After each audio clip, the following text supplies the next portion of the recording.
ඇය ආයෙත් ඇවිත් හැබැයි මේ පාර සටන වෙන කවරදාටත් වඩා බිහිසුණුයි. වසර කිහිපයක නිහඬතාවයකින් පස්සේ ඉන්දිය සිනමාවේ අභීතම පොලිස් නිලධාරිනිය ශිවානි ශිවාජි රෝයි නැවතත් ක්‍රියාත්මකයි. මර්දානි 3 මෙවර ඇය හඹා යන්නේ නිකන් අපරාධකරුවෙක්ව විතරක් නෙමෙයි. මුළු නගරයම භීතියට පත් කරපු සෙවන ඇල්ලක් වගේ සැඟවුණු අදෘශ්‍යමාන මාරයෙක්ව.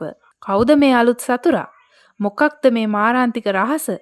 ඇත්තටම ශිවානිට මේ පාර Tamanගේ ජීවිතයත් රැකියාවත් නීතියත් බේරගන්න පුළුවන් වෙයිද? අපි බලමු මේ වීඩියෝ එකෙන්. සාදරයෙන් පිළිගන්නවා ද සිනමා ටෝකී වෙතින් ගෙනෙන මර්දානි 3 ෆුල් මූවි රිවිව් එකට.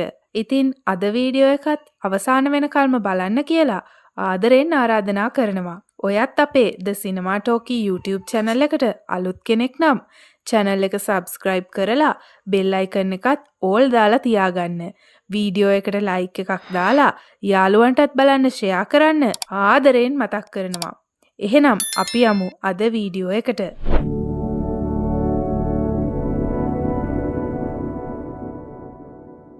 මූවි එක පටන් ගනිද්දිම අපිට පෙන්වන්නේ පොඩි ළමයි දෙන්නෙක්ව කිඩ්නැප් කරන විදිය. ඊළඟ සීන් එකෙන් යන්නේ බටහිර බෙන්ගාලයට. කොල්ලකරුව පිරිසක් ගෝනි වලින් මුහුණු ආවරණය කරපු කාන්තාවන් පිරිසක් තැනකට අරගෙන ඇවිත් එයාලට මොනවා හරි පැකට් එකක් ගිල්වන්න උත්සාහ කරනවා.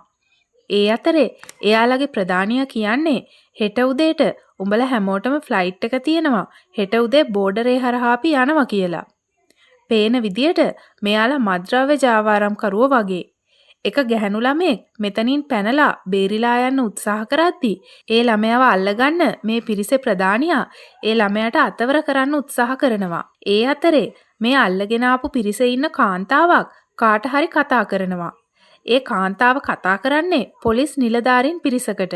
ඒ නිලධාරීන් කියන්නේ මැඩම් අපි ඉක්මනටම ඔතනට එන්නම් කියලා. ඒත් තමුසේනකල් මට බලන්න ඉන්න බැහැ කියන මේ කාන්තාව එතන ඉන්න කොල්ලකරුවන්ට පහර දෙන්න පටන් ගන්නේ එයාගේ අත් දෙකත් බැඳලා මුහුණත් ආවරණය කරලා තියෙද්දිමයි. ඒ අතරේ එක කොල්ලකරුවෙකුගේ පිහිපාරකින් ඒ කාන්තාවගේ මුහුණ ආවරණය කරලා තියෙන ගෝණිය ඉරිලා යනවා. ඒ ඉන්නේ අපේ අතිදක්ෂ පොලිස් නිලධාරිනිය ශිවානි ශිවාජි රෝයි. ඉතින් අත් දෙක ගැට ගහලා තියෙද්දිම මේ කොල්ලකාරයන්ට මදි නොකියන්න පහර දෙන ශිවානිට කොල්ලකරුවන්ගේ ප්‍රධානියා තර්ජනය කරනවා තමුසේ මෙතනින් ගියේ නැත්නම් මේ ගැහණු ළමයාව මරනවා කියලා. ඔන්න එතකොටම එතනට යන්තම් අර පොලිස් නිලධාරීන් පිරිස එනවා. ශිවානිගේ කනේ ගෑවි නොගෑවි යන ජිම්පා කියන පොලිස් නිලධාරියාගේ වෙඩි පහරෙන් මේ මිනිස්සයා එතනම මැරෙනවා. ශිවානි ජිම්පාගෙන් අහන්නේ ඉලක්කය ඇල්ලුවේ ඌටද මටද ආයේ ඇකඩමියට යවන්නද කියලා. එතකොට ජිම්පා කියනවා "sorry madam night vision goggles තිබ්බනම් වැඩේ හරි" කියලා. එතකොට ශිවානි අහනවා "තමුසේ ඉංග්‍රීසි චිත්‍රපටි වැඩිපුර බලනවා නේද? මෙහි GPS ට්‍රැකර්වත් හරියට වැඩ කරන්නේ නැහැ. තමුසට ජේම්ස් බොන්ඩ් වෙන්න ගාය" කියලා. ඊළඟ සීන් එකෙන් පෙන්වන්නේ එක පුද්ගලයෙක් එයාගේ බිරිඳ එක්ක කෝල් එකක ඉන්න විදිය. එයා වයිෆ්ට කියන්නේ "මම එයාපෝට් ඉඳලා කෙලින්ම ගෙදර එන්නේ. ඔයා බය වෙන්නත් එපා. කාටවත් මොනවත්ම කියන්නත් එපා. මීඩියා වලට ලීක් වුණොත් එහෙම ඔයා දන්නවනේ ස්වදේශ කටයුතු ඇමතිතුමා මට සහතික වුණා උන් අල්ලගන්නවා කියලායි. ඒ වෙලාවේ එයා දකිනවා ශිවානි අර කාන්තාවන්ව බේරගත්ත නිවුස් එක. ඊළඟට ශිවානි ආරක්ෂක ලේකම් හමු වෙන්න ගිහින් ඉන්නවා. එතනදී ලේකම් ශිවානිට ට්‍රාන්ස්ෆර් ඕඩර්ස් දෙකක් දෙනවා. එතන ඉන්න DGP ශිවානිට කියන්නේ තුර්කියේ ඉන්දියන් තානාපතිගේ දුවව කිඩ්නැප් කරලා තියෙනවා. ඒ කේස් එක ඔයාටම හැන්ඩල් කරන්න කියලා එයා විශේෂ ඉල්ලීමක් කරලා තියෙනවා කියලා. එතකොට තමයි අපිට පැහැදිලි වෙන්නේ මූවි එක පටන් ගනිද්දිම අපිට පෙන්නපු ළමයි දෙන්නෙක් කිඩ්නැප් කරපු සිද්ධිය ගැන. මෙතනදී ශිවානි ලේකම්ටයි DGPටයි කියන්නේ කිඩ්නැප් කේස් වලදී කිඩ්නැපර්ස්ලා එක්ක සටන් කරනවට වඩා කාලය එක්කයි අපිට සටන් කරන්න වෙන්නේ.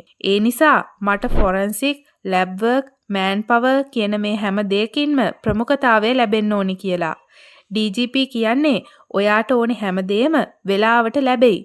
ඔයා රුහානිව ආයෙ අරගෙන එන්න කියලා. ඊළඟට ශිවානි යන්නේ කිඩ්නැප් එක වුණ තැනට. එතන ඉන්න පොලිස් නිලධාරීන් ශිවානිට කියන්නේ ළමයි දෙන්නේ කිඩ්නැප් කරලා තියෙනවා. ඒ දෙන්නා රුහානි ජිම්ලි. රුහානි තානාපතිගේ දුව. ජිම්ලි කියන්නේ තානාපති ඉන්න ෆාම් හවුස් එක බලා ගන්න කෙනාගේ දුව කියලා. එතනදී පොලිස් බල්ලෙක් අරගෙන ඇවිත් එයාගේ ඉවෝස්සේ මෙයාලා ළමයි දෙන්නව කිඩ්නැප් කරපු තැන හොයාගන්නවා. එතනදී ශිවානි උපකල්පනය කරලා කියනවා එතන වෙච්ච දේවල්. ඒත් එක්කම ඇත්තටම උනේ මොනවද කියලත් අපිට පෙන්නනවා. මේ දෙන්න හැංගිමුත්තන් කර කර ඉද්දී රුහානිව තමයි කිඩ්නැපර්ස්ලා මුලින්ම වාහනයට දාගෙන තියෙන්නේ. ඒක දැකපු ජිම්ලි එතන තිබුණු ගහකට නැගලා කිඩ්නැපර්ස්ලාගේ වාහනයට ගල් වලින් ගහනවා. එතකොට වාහනේ ග්ලාස් එකකුත් බිඳෙනවා. එතකොට ජිම්ලිවත් දකින කිඩ්නැපර්ස්ලා ජිම්ලිවත් අරගෙන ගිහින් තියෙනවා. ආයෙත් එන්නේ කතාවේ වර්තමානයට. පොලිස් ඔෆිසර් කෙනෙක් කියනවා මේ රෝද පාරවල් වලින් වාහනේ හොයාගන්න පුළුවන් වෙයි කියලා. එතකොට ශිවානි කියන්නේ මේ කාපේන් සාම්පල් එක ලැබ් එකට යවන්න ඇනලයිස් කරන්න. එතකොට වාහනේ සම්පූර්ණ විස්තරයම දැනගන්න පුළුවන් කියලා. ඊළඟට ශිවානි තානාපතිගේ ගෙදරට ගිහින් ඉන්න විදිය තමයි අපිට පෙන්වන්නේ. ශිවානි කියන්නේ මේක කප්පම් ගන්න කරපු පැහැර ගැනීමක් නෙවෙයි. මොකද තවම කෝල් එකක් ආවේ නැති නිසා. සාමාන්‍යයෙන් අවයව නැත්නම් මිනිස් ජාවාරම් කරන උන් තමයි මේ වගේ කිඩ්නැප් කරන්නේ. ඒ නිසා අපි උන්ට රුහානිව ජීවත් කරලා තියෙන එකේ වාසිය ගැන කියන්න ඕනේ කියලා. මෙයාලා සැලසුම් කරන්නේ ජාවාරම්කාරයෝ ළඟ රුහානි ඉන්නවනම් රුහානිගේ ජීවිතයට කරදරයක් නොකර ආයේ දුන්නොතින් ලොකු ගාණක් දෙනවා කියලා ප්‍රසිද්ධ කරලා කොහොම හරි රුහානිගේ ජීවිතය බේරගන්න. ඊළඟට අපිට පෙන්වන්නේ කිඩ්නැපර්ස්ලා වාහනයක ෂීට් එකක් ඇතුලේ සිහි නැති කරලා හිර කරගෙන ඇවිත් ඉන්න රුහානි ජිම්ලි. මේ කිඩ්නැපර්ස්ලා තවත් කෙනෙකුට මේ ළමයි දෙන්නව විකුණලා සල්ලි ගන්නවා. ඊට පස්සේ මෙයාලා යන්නේ කෑම කන්න. එතනදී මෙයාලා දකිනවා රුහානි ජිම්ලි නැති වුණ නිවුස් එක ටීවී එකේ යනවා. ඒ නිවුස් එකේ කියන්නේ රුහානි ගැන හරි විස්තරයක් දීලා බේරගන්න උදව් කරන කෙනෙකුට කෝටි 2ක තෑග්ගක් දෙනවා කියලා රුහානිගේ තාත්තා ඒ කියන්නේ තානාපතිතුමා කියන විදිය. ඒත් මේ කිඩ්නැපර්ස්ලා කතා වෙන්නේ තෑග්ග නම් වටිනවා. ඒත් ඒ වෙනුවෙන් අම්මා එක්ක පැටලෙන්න පුළුවන්ද කියලා. අනිත් පැත්තෙන් අපිට පෙන්වන්නේ අම්මා කියන කාන්තාව. අත දරුවෙකුගේ මිනිහක් shopping එකක දාගෙන මේ අම්මා කියන කාන්තාව ඒ දරුවගේ අම්මට ඒ මිනිහ ගිහින් දීලා කියන්නේ ඒ මිනිහ වල දාන්න කියලා. මැරුණේ මොනව වෙලාද කියලා ඒ දරුවගේ අම්මා අහද්දී අම්මා කියන්නේ අවුවසර වැඩි වෙලා හරි අබින් වැඩි වෙලා හරි වෙන්න ඇති කියලා. ඒ දරුවව පාරේ ඉඳන් හිඟා කන ගැහණු අයට දීලා හිඟා කන එක තමයි අම්මා කියන කාන්තාව කරලා තියෙන්නේ. ඒ වෙනුවෙන් ඒ දරුවගේ අම්මට දවසකට ගාණකුත් ගෙවලා තියෙනවා. ඒ දරුවා වෙනුවෙන් අවුරුදු 2ක ගාණටත් වඩා ටිකක් වැඩියෙන් තියෙනවා කියමින් මේ අම්මා කියන කාන්තාව අර දරුවගේ අම්මගේ අතට සල්ලි දීලා කියන්නේ ඔයාගේ 3 වෙනි මාසේ නේද යන්නේ වෙලාවට එවන්නම් කියලා. මේ දරුවගේ අම්මට තවත් දරුවෙක් ලැබෙන්න ඉන්නවා වගේ මේ කතාවෙන් තේරෙන්නේ. ඒ දරුවත් ඉපදුනාම අරගෙන යන්න එවන්නම් කියනවා වගේ දෙයක් තමයි මෙතනදී අපිට තේරෙන්නේ. ඊළඟට මේ අම්මා කියන කාන්තාවත් රුහානිගේ නිවුස් එක දකිනවා. ඒත් එක්කම එයාට WhatsApp ආපු රුහානිගේ ජිම්ලිගේ ෆොටෝ එකක් එක්ක මේ නිවුස් එකේ තියෙන ෆොටෝ එක සංසන්දනය කරලා බලපු අම්මා මෝඩයෝ VIP කෙල්ලෙක් උස්සලා කියලා තරහෙන් බනිනවා. ඊළඟට රුහානි ජිම්ලි ඉන්න තැනට කෙනෙක් ඇවිල්ලා ඒ දෙන්නගේ ලේ චෙක් කරනවා. චෙක් කරලා ඒ ළමයි දෙන්නව බලාගන්න මිනිස්සයාට කියන්නේ ලොකු එක්කෙනා පොසිටිව් පොඩි එක්කෙනා නෙගටිව් මතක තියාගන්නවා කියලා.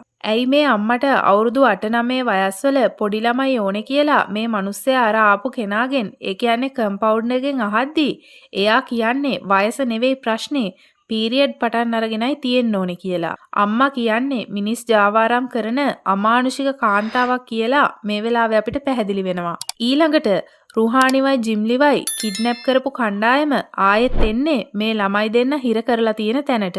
ඇවිල්ලා එතන ඉන්න හැමෝටම වෙඩි තියලා රුහානිව අරගෙන යනවා. එතකොට මෙතනට කෝල් කරන්නේ අම්මා. අම්මා කෝල් කරලා කියන්නේ මෝඩයෝ ලොකු මහත්තයෙක්ගේ ළමයෙක් කිඩ්නැප් කරලා තියෙනවා. ඒ ළමයාව මරලා පොලිසියට අහුවෙන්න කොහෙට හරි විසි කරලා දානවා කියලා. එතකොට අර මිනිස්සයා අම්මට කියන්නේ උන් 4 දෙනා ඇවිල්ලා ලොකු ළමයාව අරගෙන ගියා. කම්පවුන්ඩර්ටත් වෙඩි වැදිලා මැරුණා.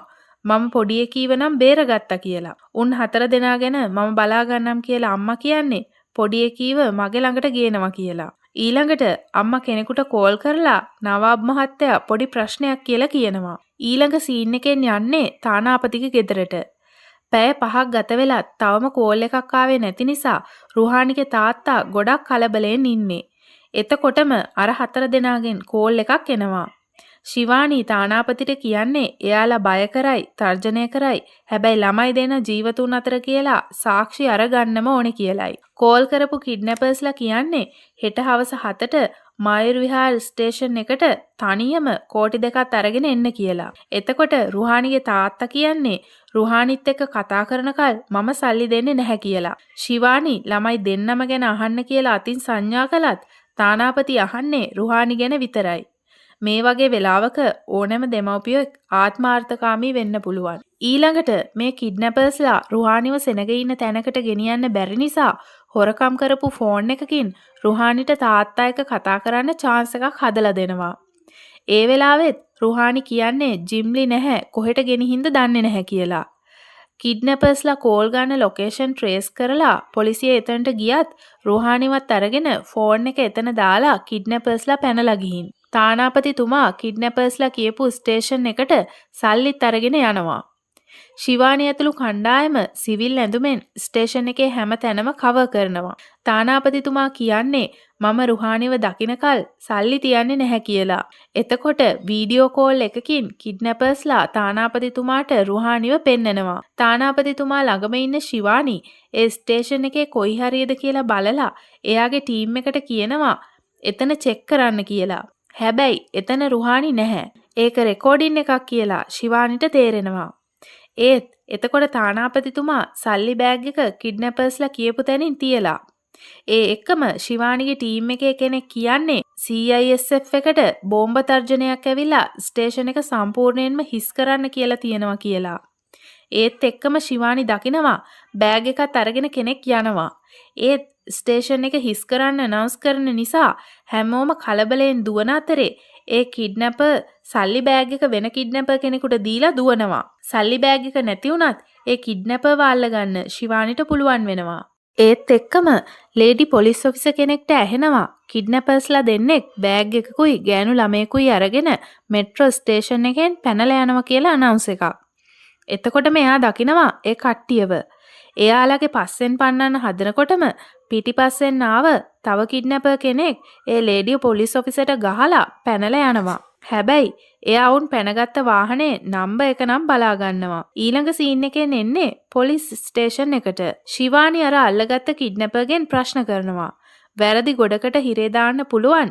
හැබැයි සාක්ෂිකාරයෙක් වෙලා Taman දන්න දේවල් කිව්වොත් ඉදිරි කාලේ නිදහසේ ජීවත් වෙන්න පුළුවන් වෙයි කියලා ශිවානි කිඩ්නැපර්ට කියනවා. ඒ කිඩ්නැපර් අම්මා කියන කාන්තාව ගැන කියනවා. කුසුම්පූර් වල හිඟන මාෆියාව කරගෙන යන්නේ අම්මා. මෙයාලා මීට කලිනුත් අම්මා කියන කාන්තාවට මලමිනී සප්ලයි කරලා තියෙනවලු.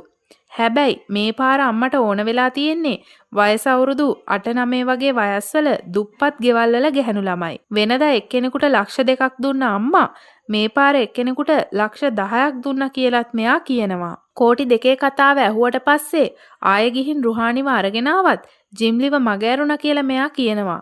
ඒ වෙලාවේ එයා තවත් කිඩ්නැපර් කෙනෙක් වන පින්කු ගැන කියනවා.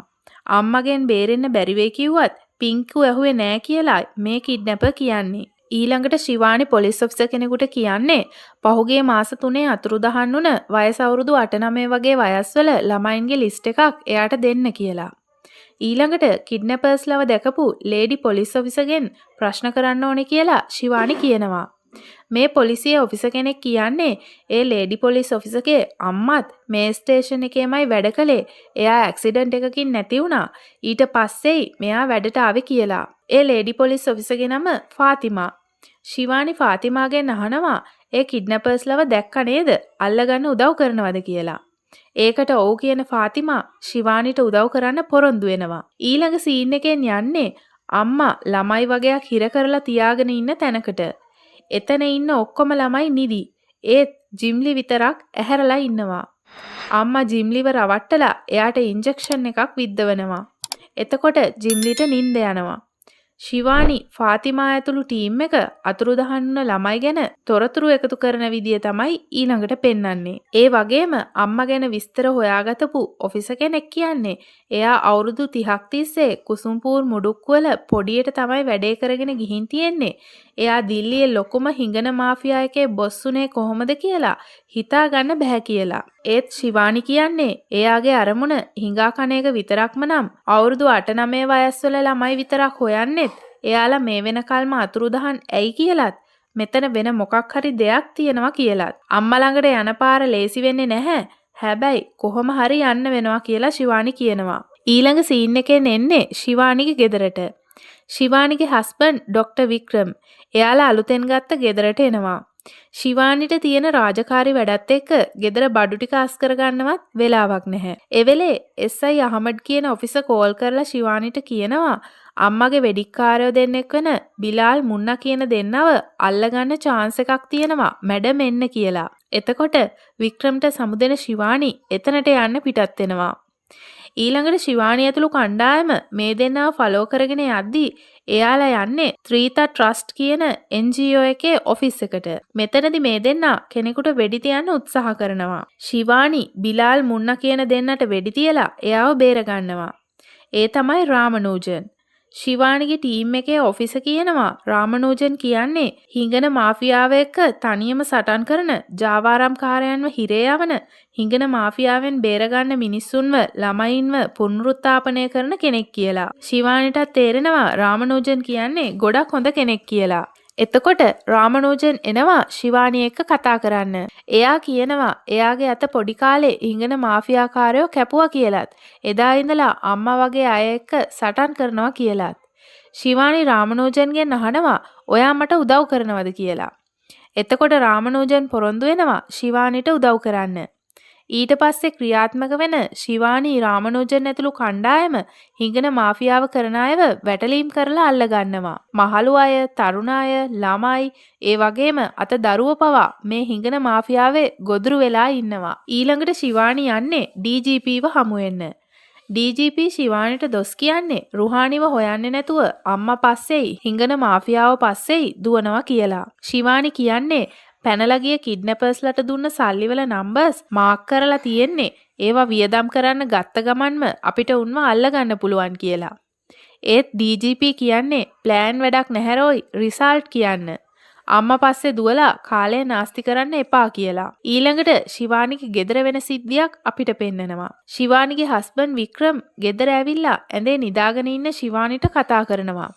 ඒත් ඇඳේ ඉන්නේ ශිවානි නෙවෙයි අම්මා. ඒත් එක්කම ෆාතිමා සහ රාමනූජන් ශිවානිට කතා කරලා කියන්නේ මැඩම් අපි අම්මව හොයන අතරේ අම්මා මැඩම්ගේ ගෙදර ඇඩ්‍රස් එක හොයනවා කියලා. ඒ එක්කම ගෙදර එන ශිවානිට දකින්න ලැබෙන්නේ ගෙදර ඇතුලේ ඉන්න අම්මව. එයා කියන්නේ ජිම්ලි ඉන්නේ මගේ ළඟ. තමුන්ට විතරද හොරෙන් ගෙවල් වලට ඇතුල් වෙන්න පුළුවන් කියලා. ඒ වෙලාවේ අම්මා කියන්නේ එයාවයි අක්කවයි එයාට අවුරුදු 13 දී මාෆියාකාරයෝ කිඩ්නැප් කරා. අක්කව පාරේ හිඟමනට දැම්මා. එයාගේ වකුගඩුවක් අරගෙන ගියා. ඒ යනකොට පොලිසිය නතර කරා. ජීවිතේ පළවෙනි වතාවට පොලිස් ඇඳුමක් දැකලා සතුටු හිතුනේ. හැබැයි රුපියල් 5000ක් සාක්කුවේ දාගත්තු ඒ පොලිස්කාරයා ඵලයන් කියලා යන්න ඉඩ දුන්නා. එදා ඉඳලා මට පොලිස් ඇඳුම් පේන්න බෑ කියලා. පුදුම වෛරයක් තියෙන්නේ කියලා. ඊළඟ සැරේ මගේ තිප්පොළ වැටලුවොත් තමුන්ගේ මහත්තයා ඔහොම හාන්සි වෙන එකක් නැහැ. කෙලින්ම පරලොව යයි කියලා අම්මා කියද්දි ශිවානි එක පාරටම එයාලගේ රූම් එකට දුවනවා. වික්‍රම් ඇඳේ වැටිලා ඉන්නේ සිහිය නැතුව. ශිවානි ඉක්මනින්ම වික්‍රම හොස්පිටල් ඇඩ්මිට් කරනවා.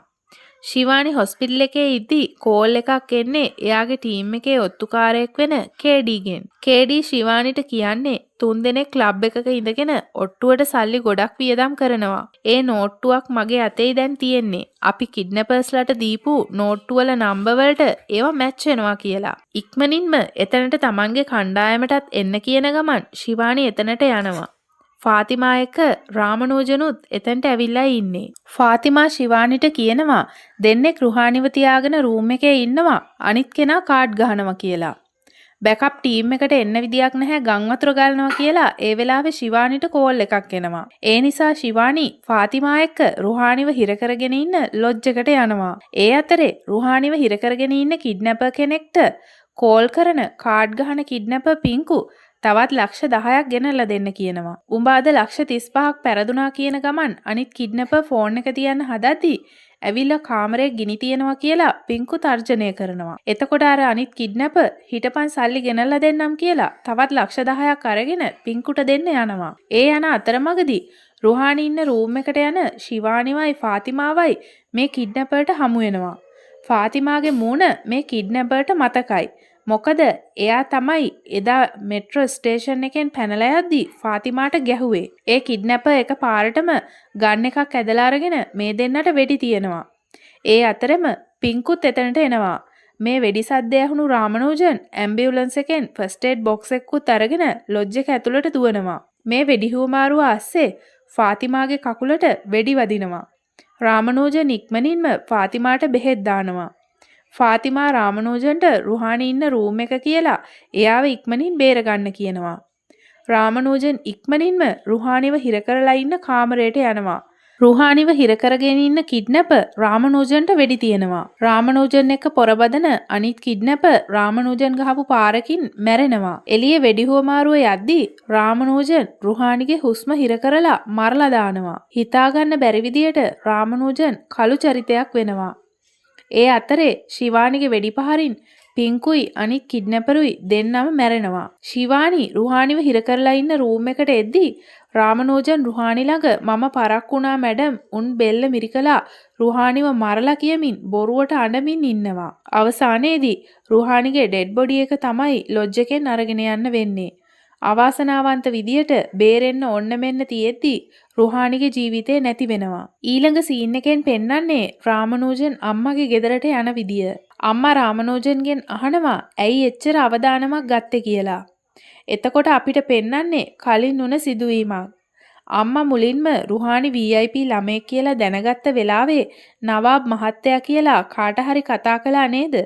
ඒ වෙන කාටවත් නෙවෙයි රාමනෝජන්ටයි අම්මා කතා කරලා තියෙන්නේ. අම්මා රුහානි ගැන විස්තරය කියලා ඒ කේස් එක බාර වෙලා තියෙන්නේ ශිවානිටයි කියලා රාමනෝජන්ට කිව්වම රාමනෝජන්ම තමයි අම්මට කියලා තියෙන්නේ එයාගේ පරණම වෙඩික්කාරයෝ දෙන්න දාලා පොලිසියට ලේසියෙන්ම අහුවෙන විදියට Tamanට වෙඩි තියවන්න කියලා. එතකොට රාමනෝජන්ට පුළුවන්නේ ලේසියෙන්ම ශිවානිගේ හිත දිනාගෙන මේ කේස් එක ගැන හොයන්න උදව් කරනවා වගේ ඉන්වෙස්ටිගේෂන් එක ඇතුළට ඇවිත් රුහානිව හොයාගෙන මරලා දාන්න.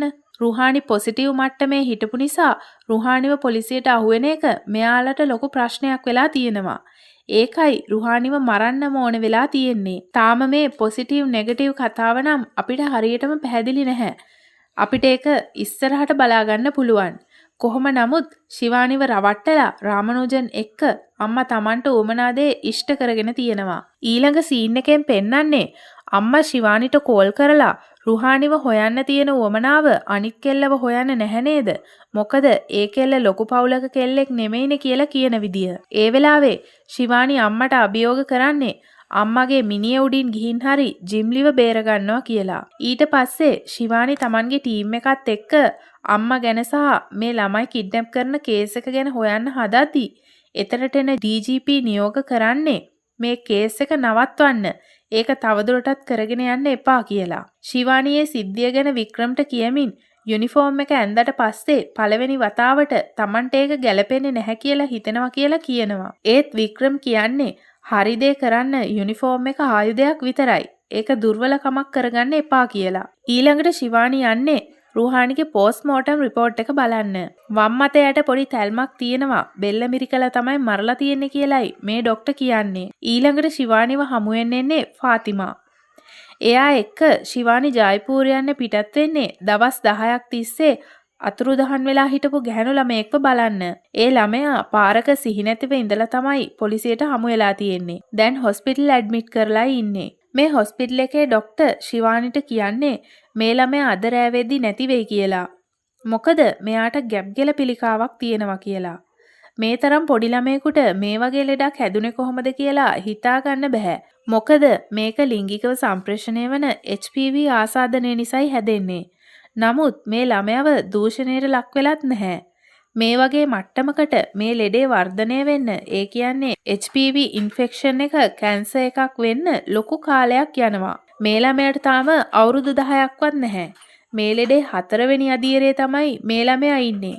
එක්කෝ මේක වෛරස් එකේ විකෘතියක් එහෙමත් නැත්නම් වෛරස් එක කෘතිමව විකෘති කරවලා කියලයි මේ ડોක්ටර් කියන්නේ. ශිවානියේ ළමයා ළඟට එනකොට එයා චිත්‍රයක් අඳිමිනුයි ඉන්නේ. ඒ අම්මගේ චිත්‍රයක්. ඊළඟට තමයි අපිට මේ ළමයට වෙලා තියෙන දේ පෙන්වන්නේ. මේ ළමයාත් එක්ක ළමයි 3 දිනෙකව චෙක් කරන කම්පවුන්ඩර් අම්මට කියන්නේ "සොරි අම්මා 3 දෙනාම පොසිටිව්" කියලා. අම්මා එතකොට කියනවා ඉවරයක් කරලා එතනට විසි කරලා දාපන් කියලා. ඊළඟට මේ මිනිස්සු ළමයි 3 දෙනාව ලොරියක දාගෙන තැනකට අරගෙන ඇවිත් ගෝණියකින් වහලා දානවා. ඒ අතරෙදි මේ පූජා කියන ගැහණු ළමයාට සිහිය එනවා. එයා අනිත් දෙන්නට කතා කළත් ඒ දෙන්නට සිහිය නැහැ. මේ ළමයා අර මිනිස්සු එන්න කලින් එතනින් හැංගෙනවා. හැංගිලා බලාගෙන ඉන්නකොට අර මිනිස්සු ඇවිල්ලා ඒ ළමයිව ගින්දරට දාලා පුච්චලා දානවා. මේ ළමයා මේ කතාව කියලා ඉවර වෙලා ඒ තැන කොහෙද කියලා කියන්න හදනකොටම ඒ ළමයාට අමාරු වෙලා එයා එහෙමම මිය යනවා. ඊළඟට ශිවානි ෆාතිමා එක්ක ආපහු යන ගමන් අර ගැහැණු ළමයා චිත්‍ර ඇඳපු චිත්‍ර පොත බලනවා. ඒකේ ඇඳලා තියෙන පූසෙකුගේ රූපයක් දැකපු ශිවානිට ඒ රූපය රාමනෝජන්ගේ ත්‍රිතා ට්‍රස්ට් එකේ ලෝගෝ එක නේද කියලා මතක් වෙනවා. දිල්ලි යන එක නවත්තපු ශිවානි ජයපූර් වල ත්‍රිතා ට්‍රස්ට් එකේ බිල්ඩින් එකක් තියෙනවද කියලා හොයනවා. ඇත්තටම එහෙම බිල්ඩින් එකක් ජයපූර් වල තියෙනවා වගේම ඒක ආදාහනාගාරයක්. රාමනෝජන් කියන්නේ හොඳ කෙනෙක් නෙවෙයි කියන එක කතාව බලන අපි විතරයිනේ දන්නේ. හැබැයි දැන් ශිවානිට රාමනෝජන් ගැන සැකයක් ඇති වෙනවා. මොකද මේක අර ගැහැණු ළමයා පූජා පැනලාපු තැන වෙන්න පුළුවන් කියලා ශිවානිට හිතෙනවා. ශිවානි ෆාතිමාට කියනවා රාමනෝජන් ගැන A to Z හැම දෙයක්ම එයාට දැනගන්න ඕනි කියලා. ෆාතිමා රාමනෝජන් ඉගෙනගත්ත ඉස්කෝලේට ගිහින් එයාගේ තොරතුරු හොයනවා. එතන හිටපු රාමනෝජන්ගේ ටීචර් කියන්නේ රාමනෝජන් කියන්නේ සීමාව ඉක්මවා දඟයි වගේම බුද්ධිමත් ළමයෙක්. ඒ වගේ ළමයි ලේසියෙන් අමතක වෙන්නේ නැහැ කියලා. ඒ අතරේ ෆාතිමා රාමනෝජන්ගේ ඇඩ්මිෂන් රෙකෝඩ්ස් චෙක් කරලා රාමනෝජන්ගේ බාරකරු විදියට දාලා තිබුණු කෙනාගේ නම හොයාගන්නවා. ඒ නම තමයි මොහමඩ් අස්ලම්. ශිවානි ඒ අතරේ රාමනෝජන්ගේ ට්‍රස්ට් එකේ ඩීටේල්ස් හොයනවා. රාමනෝජන් ඇමරිකන් ස්ටොක් මාකට් එකේ ඉන්වෙස්ට් කරලා තියෙනවා. ඒකෙන් ආපු සල්ලි වලින් 4 එකක් විතරයි ට්‍රස්ට් එකට දාලා තියෙන්නේ. ඉතිරි සල්ලි ඔක්කොම අතුරුදහන් කියලා ශිවානි හොයාගන්නවා. ෆාතිමා කියන්නේ රාමනෝජන් එදා ලොජ් එකේදී වෙඩිවැදුණු වෙලාවේ මාවත් බේරගත්තා. ඒ වගේම ඉංගන මාෆියාකාරයන්වත් හිරේ දැම්මනේ. ඉතින් කොහොමද රාමනෝජන් මේ මාෆියාවට සම්බන්ධ වෙන්නේ කියලා. ශිවානි කියනවා හිරේ දැම්මනම් තමයි. හැබැයි අම්මගේ තරහකාරයන් විතරයි. අම්මව නෙවෙයි.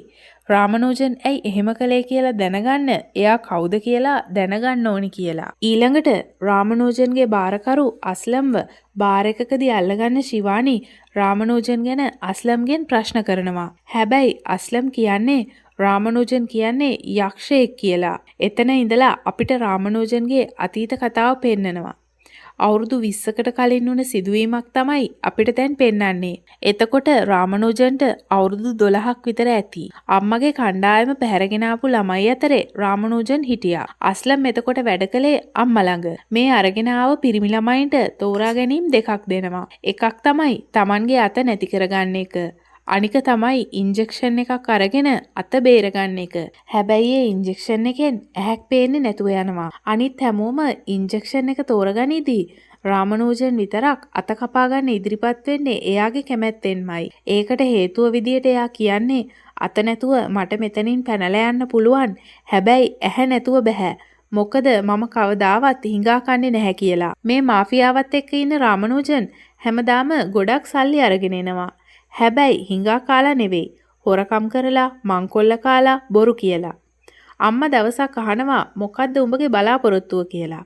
රාමනෝජන් කියන්නේ පැනලා යන එක කියලා. කොහෙටද කියලා අම්මා අහද්දි රාමනෝජන් කියන්නේ ඉස්කෝලේට කියලා. එදා ඉඳලා අම්මා රාමනෝජන්ව ඉස්කෝලේ යවනවා. ඊළඟට එන්නේ කතාවේ වර්තමානයේට. රාමනෝජන් අස්ලම්ගේ අතත් නැති කරලායි තියෙන්නේ. මොකද එයාගේ අත කැපුවේ අස්ලම් නිසා. රුහානිව මැරුණේ කොහොමද? පූජට කැන්සර් එක හැදුනේ කොහොමද කියලා ශිවානි කෑ ගහමින් අහද්දි අස්ලම් කියන්නේ අම්මා මාව එයාගේ කල්ලියෙන් එළියට දැම්මා. ඒ ගැන නම් මම දන්නේ නැහැ. හැබැයි අම්මගේ දුර්වලකම රාමනෝජන්ගේ දුර්වලකම අම්මා කියලා. සාක්ෂිකරුවෙක් විදියට අස්ලම්ව පොලිසියට අරගෙන යන්න කියලා ෆාතිමාට බාර දීලා ජිම්පා ඇතුළු එයාගේ ටීම් එකත් එක්ක රාමනූජන්ව කොටු කරගන්න යන්නයි ශිවානි හදන්නේ. ශිවානි රාමනූජන්ට කෝල් කරලා කියනවා ළමයි ඉන්න තැන ගැන ආරංචියක් ලැබුණා. අපි මේ බේරගන්න යන ගමන් සෙන්ටර් එකේ ඇඳන් ටික ලෑස්ති කරලා තියන්න ඕනේ වුණොත් ගන්න කියලා. එතකොට රාමනූජන් අම්මව හම්බ වෙන්න එයාගේ ඔෆිස් එකෙන් යන්න පිටත් වෙනවා. ශිවානි ටීම් එකත් එක්ක එයාගේ පස්සෙන් යනවා. ගිහින් අම්මගේ ගෙදරදී දෙන්නව අතටම අල්ල ගන්නවා. දෙන්නටම හොඳටම පාර දෙන ශිවානි මේ දෙන්නම පොලිසියට අල්ලගෙන එනවා. ඒ අතරේ ෆාතිමා ටිකක් එහෙට මෙහෙට වෙනකල් ඉඳලා අස්ලම් Tamanගෙන හරයක් කපාගෙන හිර කූඩුව ඇතුළෙම මිය ගිහින් අස්ලම්ගේ සාක්ෂි නැතුව දැන් ශිවානිට අම්මවයි රාමනූජන්වයි වැරදිකාරයෝ කියලා ඔප්පු කරන්න බෑ. ඔය අතරෙම DGP ශිවානිට දොස් කියන්නේ අම්මට විරුද්ධව නම් ඔයාගේ හස්බන්ඩ්ගේ කිඩ්නැපර්ගේ සාක්ෂි තියෙනවා උසාවියෙන් රිමාන්ඩ් කරයි. හැබැයි රාමනූජන් කියන්නේ NGO එකක් කරන සමාජ සේවය කරන කෙනෙක්. පොලිසියට ගොඩක් උදව් කරපු කෙනෙක්. මෙයාට විරුද්ධව හිටපු එකම සාක්ෂිකාරයාත් ඔයාගේ බාරයේ ඉද්දී පොලිසිය ඇතුළේදීම මැරුණනේ. පොලිසියට දෙන කට උත්තර උසාවිය පිළිගන්නේ නැහැ. කරුණාකරලා රාමනූජන්ව නිදහස් කරන්න කියලා. ශිවානි කියනවා මේ දෙන්නව එකටයි අල්ලගත්තේ. Tamanව මරන්න මිනිමරුව එවපු ගෑණියෙක්ව හොරෙන් හම්බ වෙන්න යන්නේ ඇයි එහෙනම් කියලා. එතකොට රාමනූජන් කියන්නේ අම්මා මට 5 වතාවක්ම ෂූට් කරා. 6 වෙනි වතාවෙත් වෙඩි තියනකල් බලන් ඉන්නද? එයා සාමදාන වෙන්න කියලා එන්න කිව්ව නිසායි මම ගියේ. වෙන මොනවා කරන්නද කියලා. DGP ශිවානිට කියනවා රාමනූජන්ව නිදහස් කරලා සමාව ගන්න කියලා. ඒත් ශිවානි ඒක කරන්නේ නැහැ. ළමයි ටික හොයාගන්න තියෙන එකම තුරුම්පුව රාමනූජන් විතරයි කියලා ශිවානි කියනවා. ෆාතිමාට රාමනූජන්ව නිදහස් කරන්න කියන DGP රාමනූජන්ගෙන් සමාව අරගෙන ශිවානිට විරුද්ධව දැඩි ක්‍රියාමාර්ග ගන්නවා කියලා කියනවා. රාමනූජන් එතනින් යන්නේ ශිවානිට පොඩි අනතුරු ඇඟවීමකුත් කරගෙන. ඊට පස්සේ DGP ශිවානිව පරීක්ෂණ ඉවර වෙනකල් half pay සස්පෙන්ඩ් කරනවා. රාමනූජන් පොලිසියේ ඉඳලා යද්දී එයාට කෝල් එකක් එන්නේ ෆාතිමාගෙන්. මැඩම් නම් සස්පෙන්ඩ් වුණා. හැබැයි අම්මව බේරන එක ලේසි නැහැ. ඒක කරොත් පොලිසියෙන් මාව බේරගන්නේ කවුද කියලා ෆාතිමා අහනවා. එතකොට රාමනූජන් කියන්නේ මම ණය තියාගන්නේ නැහැ. අම්මව බේරුවොත් ඔයා ගැන හැමදේම මම බලා ගන්නවා කියලා. ඊට පස්සේ නිවුස් වල පෙන්නන්නේ හිරේ හිටපු අම්මා වගේම පොලිස් කොස්තාපල් ෆාතිමත් අතුරුදහන්. දෙන්නවම හොයන්න වරෙන්තු නිකුත් කරලා තියෙන්නේ කියලා. ඒ වගේම අනිත් පැත්තෙන් අපිට පෙන්නන්නේ ශිවානි ජිම්ලිව හොයන එක අතෑරලා නැහැ කියලා. ඊළඟ සීන් එකෙන් පෙන්නන්නේ නැවකින් ජිම්ලි ඇතුළු ගැහණු ළමයි ටික ලංකාවට අරගෙන යන අම්මයි ෆාතිමයි දෙන්න. ඊළඟට ශිවානි ජිම්පත් එක්ක යන ගමන් එයාගේ සහයට දිල්ලි වලින් මුම්බයි වලින් ඔෆිසර්ස්ලා ගෙන්නව ගන්නවා. මේ ඔෆිසර්ස්ලා 4 දෙනා ඊළඟට එන්නේ ලංකාවට. මෙයාලට උදව් කරන්නේ රුහානිගේ තාත්තා. තානාපතිතුමා. එයා ලංකාවේ එයාපෝට් එකට එනවා මේ ඔෆිසර්ස්ලා 4 දෙනාව ගන්න. මගේ ආත්මාර්ථකාමීකම නිසා මගේ දරුවව මට බේරගන්න බැරි වුණා. ඒ දරුවොත් මගේ දරුවෝ කියලා හිතාගෙන මම ඔයාලට උදව් කරනවා කියලා රුහානිගේ තාත්තා කියනවා. අම්මයි ෆාතිමයි ඊළඟට එන්නේ රාමනූජන්ගේ රිසර්ච් ලැබ් එකට. එතන තමයි ගැබ්ගෙල පිළිකා සුව කරන බෙහෙත ගැන රිසර්ච් කරන්නේ. රාමනූජන් කියන්නේ මේක කෝටි 10 ගානක මාකට් එකක් කියලා. ඒ ලැබ් එකේ එක කොටසක ඇඳවල් වල ඉන්නේ වේදනාවෙන් දඟලන පොඩි ගැහණු ළමයි. දැන් තමයි අම්මා අවුරුදු 8-10ක් වයස පොඩි ගැහණු ළමයින්ව ලොකු මුදලක් දීලා හොයාගත්තේ ඇයි කියලා අපිට පැහැදිලි වෙන්නේ. මෙයාලා අල්ලගන්න ළමයින්ට මේ ලැබ් එකේම වැඩි දියුණු කරපු ගැබ්ගෙල පිළිකා ඇති කරන HPV-X වෛරස් එක ඉන්ජෙක්ට් කරනවා. ඒ අතරින් පොසිටිව් කියන්නේ වෛරස් එක ආසාදනය වුණ අය. නෙගටිව් කියන්නේ ආසාදනය නොවුණු අය. මෙයාලට ඕන වෙන්නේ නෙගටිව් අය. එතකොට පොසිටිව් අයගේ රෝග ලක්ෂණ පැය 96ක් ඇතුළත මතුවෙන නිසා වගේම හොස්පිටල් අරගෙන ගියොත් එච්චර පොඩි දරුවන්ට ගැබ්ගෙල පිළිකා ඇතිවීම ගැන ප්‍රශ්න ඇති වෙන නිසා ඒ පොසිටිව් ළමයින්ව අතුරුදහන් කරන්න ඕන නිසා අලු වෙන්නම පුච්චලා දැම්මා කියලයි රාමනූජන් කියන්නේ. ඒ වගේම මෙතන වැඩ ඉවර වුණාම මේ ළමයින්ටත් ඒ දේම කරනවා කියලයි රාමනූජන් කියන්නේ. ජිම්ලිත් මෙතන ඉන්නවා. අම්මා වගේම රාමනූජන් කියන්නේ මොනතරම් දරුණු මිනිස්සුද කියලා හිතා ගන්නවත් බෑ. අම්මයි ෆාතිමයි ලැබ් එකේ ඉඳලා යන ගමන් ඉද්දි ශිවානි ඇතුළු කණ්ඩායම ඇවිල්ලා මේ දෙන්නව අල්ලගන්න හදද්දි ෆාතිමා වාහනේ වෙන පාරකින් අරගෙන යනවා. මේ වෙලාවේ අම්මා රාමනූජන්ට කෝල් එකක් ගත්තත් රාමනූජන් ඉන්නේ මීටින් එකක. එයා මේ බෙහෙත් එක ගැන පරීක්ෂණ කරන්න ඕනේ තරම් මිනිස්සුන්ව සපයන්න පුළුවන්. මෙහි ජීවිත ඒ තරම්ම අඩු වටිනාකමක් තියෙන්නේ කියලා. ඒ මීටින් එකේ රාමනූජන් එක සම්බන්ධ වෙලා ඉන්න කෙනත් එක්ක කියනවා. ඒ අතරේ අම්මා ඉන්න වාහනය ෆාතිමා ගෙනල්ලා නවත්තන්නේ පාළු බිල්ඩින් එකක. එතන ශිවානි වගේම එයාගේ ටීම් එකත් ඉන්නවා. එතනදී අපිට අස්ලම් පොලිසියේදී මැරුණ වෙලාවේ වුණ සිදුවීමක් පෙන්නනවා. අස්ලම් Tamanගේ බාරයේදී මැරුණ එක ගැන ෆාතිමා ශිවානිගෙන් සමාව ඉල්ලනවා. ශිවානි එතකොට ෆාතිමාට කියන්නේ රාමනූජන් මගේ විශ්වාසය දිනාගෙන මාව රැවට්ටුවා වගේ ඔයත් රාමනූජන්ගේ විශ්වාසය දිනාගන්න අම්මව හිරෙන් පන්නන්න ඕනේ කියලා. ඒ අනුව තමයි අම්මා වගේම ෆාතිමා පොලිසියෙන් අතුරු දහන්න උනේ. ආයෙත් එන්නේ කතාවේ වර්තමානයට. ෆාතිමා ශිවානි කියපු විදියට තමයි මේ හැම දෙම කරලා තියෙන්නේ. එතනදී ෆාතිමා Tamanගේ අතටම වෙඩි තියාගෙන රාමනූජන් ළඟට ගිහින් අර තුන්දෙනා අම්මව අරගෙන ගියා කියනවා. ශිවානිත් ඒ වෙලාවේ රාමනූජන්ගේ ලැබ් එකට එනවා. ශිවානි කියන්නේ අම්මා ඕනේ නම් ළමයින්ව දෙන්න කියලා. ළමයි දෙන්නම් කියන රාමනූජන් කියන්නේ ආයෙ ගිහින් මේ ළමයි මොනවා කරන්නද? ඒ දුප්පත් ගෙවල් වල දුක් විඳින එක නේද වෙන්නේ? ඊට වඩා මගේ ලැබ් එකෙන් එයාලට ලැබෙන ගෞරවය හොඳ නැද්ද? අවුරුදු 20ක් කරන රිසර්ච් එකක් මාස 6න් කෙරෙන්නේ මේ ළමයි නිසා. ජීවිත ටිකක් නැති වුණත් අවුරුදු 20ක් යද්දී කී දෙනෙක් බේරෙයිද කියලා. ශිවානි එතකොට කියන්නේ ජීවිත කීයක් බේරුණත් කෙනෙක් ජීවත් වෙනවද මැරෙනවද කියන එක tamunට තීරණය කරන්න බෑ. 100ක් බේරන්න එක්කෙනෙක් මැරුවත් ඒක වරදක් කියලා. රාමනූජන් කියනවා හොඳයි මම අම්මා වෙනුවට ළමයින්ව දෙන්නම්. හැබැයි අම්මට පොඩි හරි කරදරයක් වුණොත් මේ ළමයි එක එක්කෙනා මගේ අතින්ම මරනවා. හරියට රුහානි වගේ. මම ඒක පටන් ගන්නේ රුහානිගේ යාළුවා ජිම්ලිගෙන් කියලා. ඊළඟ සීන් එකෙන් යන්නේ අම්මව හිර කරගෙන ඉන්න තැනට. අම්මා එයාව හිර කරලා තිබුණ දම්වැල ලියාගෙන එයාට කෑම එක දෙන්න ආපු ජිම්පට පහර දීලා එයාව ප්‍රාණපයට ගන්නවා. අනිත් ඔෆිසර්ස්ලා වෙඩි තියන්නේ නැතුව හිටියත් ශිවානි අම්මට වෙඩි තියන්නේ යුනිෆෝම් එක මාව උඹෙන් බේරුවා නෙවෙයි උඹව මගෙන් බේරුවා කියන ගමන්. ඊළඟට මෙයාලා ඉන්න තැනට රාමනූජන් එනවා ළමයි ටිකයි එයාගේ ටීම් එකයි එක්ක. සෝදි කියන පොලිස් ඔෆිසර් අම්මව රෝදපුටුවක තියාගෙන ශිවානි ඉන්න තැනට අරගෙන එනවා. රාමනූජන් අම්මා කියලා කෑ ගහද්දි ශිවානි කියන්නේ ඈතින් ඉන්නවා අම්මා කියවන හින්දා නිදිපෙත්තක් දුන්නා ටිකකින් සිහියේයි ඉස්සෙල්ලා ළමයි ගණන් කරපන් කියලා. එතකොට රාමනූජන් කියන්නේ එකක් වැඩියෙන් නෙයි කියලා. ඒ කියලා තියෙන්නේ ෆාතිමා ගැන.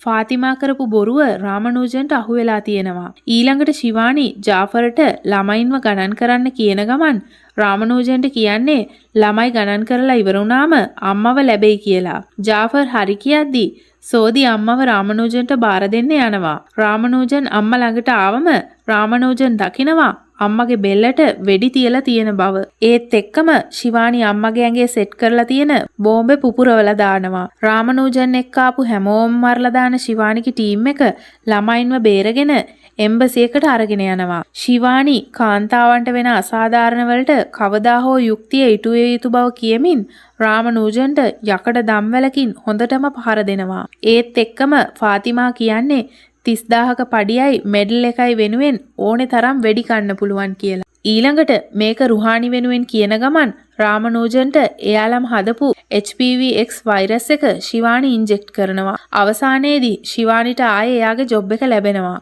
ඒ වගේම DGP ශිවානිගෙන් සමාව ගන්නවා. ශිවානි ආයෙත් ජොබ් එක බාරගන්නේ රුහානි කෙනෙක්ව බේරගන්නයි ජිම්ලි කෙනෙකුට මැරෙන්න දෙන්නයි කියන්නේ නැත්නම් මම ජොබ් එක ආයෙ බාර ගන්නවා කියන ගමන්. අවසාන සීන් එකෙන් එන්නේ රාමනූජන්ගේ අවසන් පැය කිහිපයට. අර ගැහණු ළමයින්ට වුණා වගේම වෛරස් එක ආසාදනය වෙලා දැන් මැරෙන්න ආසන්න වෙලයි රාමනූජන් ඉන්නේ. ශිවානි එතනින් යන්නේ තමුසෙගේ අම්මගේ ජීවිත දෙක වෙනුවට 60 දෙනෙකුගේ ජීවිත බේරගන්න ලැබුණා. ඒ වගේම මට මගේම කියලා ස්පෙෂල් ටීම් එකකුයි අවශ්‍ය කේස් තෝරගන්න නිදහසයි ලැබුණා කියන ගමන්. ඉතින් මේ සීන් එකත් එක්ක මර්දානි 3 කියන සුපිරි මූවි එක අවසන් වෙනවා. ඉතින් යාළුවනේ අවසාන වශයෙන් කියනවා නම් මර්දානි 3 කියන්නේ තවත් එක සාමාන්‍ය පොලිස් කතාවක් නෙමෙයි. ඒක සමාජයේ හැංගිලා තියෙන අඳුරු සහ බිහිසුණු පැතිකඩක් නිර්භයව ප්‍රශ්න කරන අරගලයක්. කතාව ආරම්භයේ ඉඳලම අපරාධකරුවන් සහ ශිවානි අතර තියෙන ගේම් එක හුස්ම හිරවෙන තරමට කුතුහලයක් දනවනවා. රානි මුකර්ජිගේ ප්‍රචණ්ඩ වගේම සංවේදී රංගනයෙන් ඔප්පු වෙන්නේ යුක්තිය වෙනුවෙන් කරන සටනට තනතුරට වඩා ධෛර්යය කියන දේ වැදගත් කියන එක. ඉතින් මේ ෆිල්ම් එක ගැන ඔයාට හිතෙන දේත් පහලින් කමෙන්ට් එකක් දාගෙන යන්න. අපේ ද සිනමාටෝකී YouTube channel එක subscribe කරලා bell icon එකත් all දාලා තියාගන්න. එතකොට අපි අරගෙන එන අලුත්ම movie review ඉක්මනින්ම ඔයාලට බලන්න පුළුවන්. වීඩියෝ එකට like එකකුත් දාලා යාළුවෝ අතරේ share කරන්නත් අමතක කරන්න එපා. ඒක අපිට ලොකු ශක්තියක්. එහෙනම් ගිහිල්ලා එන්නම්.